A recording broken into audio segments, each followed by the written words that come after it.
नमस्कार महाराज मित्रांनो, मी मागे एक व्हिडिओ बनवला होता. त्याच्यामध्ये सांगितलं होतं की खालच्या गळ फांद्या काही काढू नका आणि ज्यांना एकदम जवळ पद्धतीने लागवड करायची, एकदम मांजर पावली म्हणा किंवा 1-1.5 फुटावर, तर अशा व्हरायट्या सिलेक्ट करा की तुमचं ते खालचं कापणं कमी होईल, म्हणजे तो खर्च वाचेल. आता तुम्ही इथे बघू शकता, तुमच्यासमोर एकदम परफेक्ट डेमो आहे. मी व्हरायटीचं नावही सांगेल.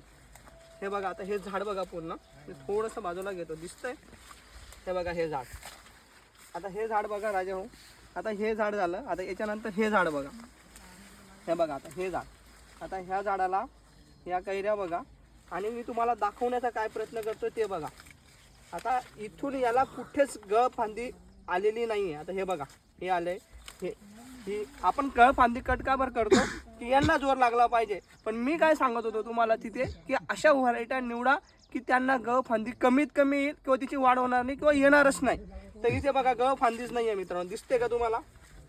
1 2 3 4 ह्या पूर्ण मेन फांद्या आहेत, ज्या की तुम्हाला ॲस्पेक्टेड आहेत जवळजवळ लागवडच्या याच्यामध्ये.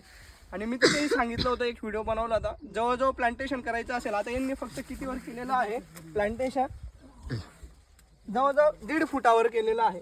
आणि हे सेम आहे. त्याच्यामुळे हे जे आपण रिकामा खर्च करतो किंवा रिकामा खर्च करण्यामध्ये जो पैसा वाया घालवतो तो होणार नाही. आणि अशा पद्धतीने तुम्ही अशा व्हरायट्या लावू शकता. त्याच्यामध्ये ही जी व्हरायटी आहे माडास, ही तुलसी कंपनीची कबड्डी आहे. आता याच्यामध्ये तुम्ही कैऱ्या वगैरे बघू शकता. एक तोडतो मी, हे बघा. या अशा पद्धतीने ह्या कैऱ्या लागलेल्या आहेत आणि पूर्ण तुलसी व्हरायटी. आता पाऊस जास्त सतत झाल्यामुळे ते सडायलाही लागलेल्या आहेत. अशा पद्धतीने हे कैऱ्या आहेत महाराज.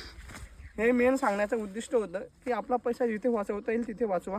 कारण की मोदी साहेबांनी बी 11% टॅक्स याच्यावरचा रिड्यूस केला आहे, कॉटनवरचा, अमेरिकेचा. तर आत्ता जवळपास आमच्या इथे काटापूजन झालं, 6,000चा काहीतरी भाव निघाला. तर कुठेतरी खर्चाचाही विचार करावा लागेल. आजसाठी एवढंच. जय हिंद, जय महाराष्ट्र.